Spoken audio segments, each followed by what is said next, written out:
So I'm doing my final major project out in the garden, and it's based around speleothems, stalagmites and stalactites. So I'm making a cave to put them in. It's been tough, been really tough, stressful. But anyway, this is it in the process. Huge mess.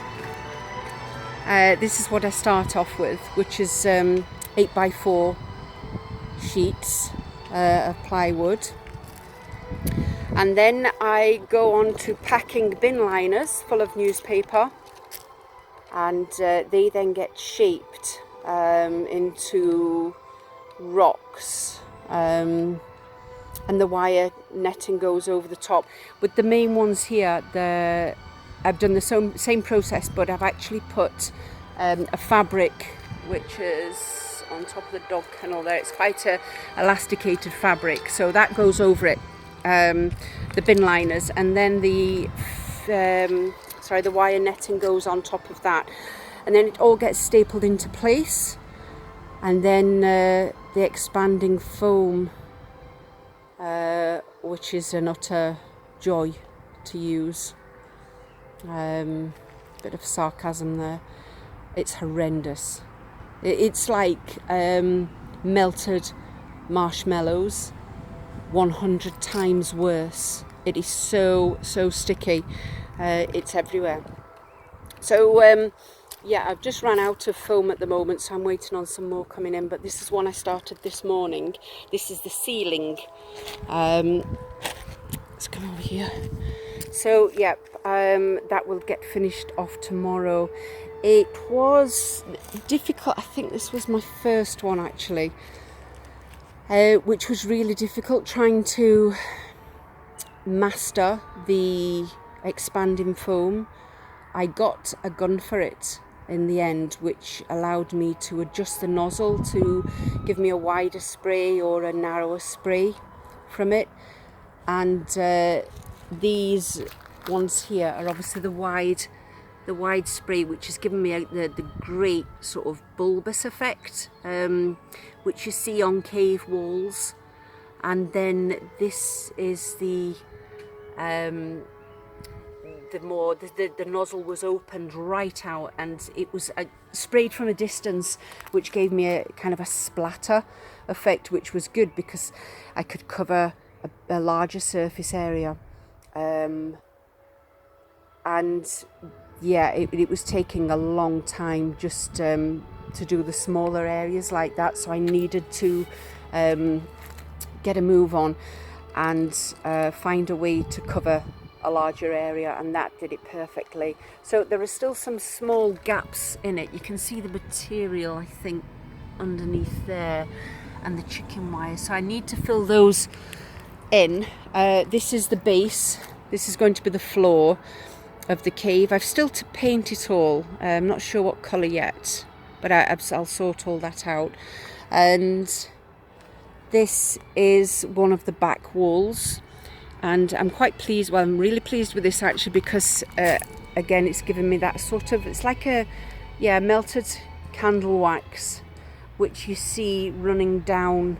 And it's just basically the drips over years and years and years that run down cave walls and give you that effect. So these are the start of my stalactites. I've still to sand them down. The foam, although it's the same brand, I suppose it's like anything else, different batches can produce different colours, which they have done with these. So yeah, and I have the longer, this is a wall. It's quite dimensional, that you can see from the side. That was a bit of a toughie as well to do. And these are my stalactites. I wrapped chicken wire round into a sort of a cone shape, and then filled it with greaseproof paper, which is the only thing that the damn expanding foam doesn't stick to. My hands are just absolutely covered, and the dog ran through it, and he had to have his fur cut off on his foot, and oh God, it's just been a nightmare. So this one I've just done today. It's quite difficult because I have to start at one end and go into the centre and work my way out, and then turn it the other way around, go into the centre and work back the way again. You can see it coming out of the end there, but that's fine. That will get sort of put into shape. In fact, what I probably need to do is move it away from that chicken wire. Oh God, you can just see it. It's just disgusting. It's just vile stuff. But I'll use this chicken wire again, so that's not a problem. It'll just, oh no, this is what I hate. Oh no, it's a fly, so I don't mind as much. Had a bee stuck earlier on, which was really sad. But yeah, I mean, I'm being brave touching this because it literally does not come off. Look, it just... Yeah, that's just... Anyway, it's done the job, so I can't complain too much. So I'll just keep turning this, and it will save it from getting flat on one side. And I have still to do some more of them. This is to get shaped. That's to come down from the ceiling, and it will get cut off at this top end here, and then attached to the ceiling of the cave, and then it will be it's quite smooth at the moment with the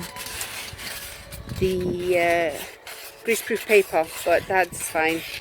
I've got the shape. I'm really pleased with it, and that will... Oh, hoverfly. For some bizarre reason, they're all attracted to it, especially the wild honeybees. We've got lots of them around just now.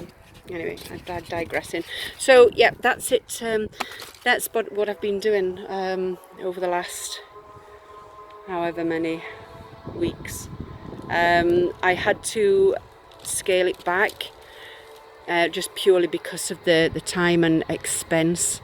They were the existing boards. I've still 1, 2, 3, 4, one more to do out of those boards. So yeah, that's my project.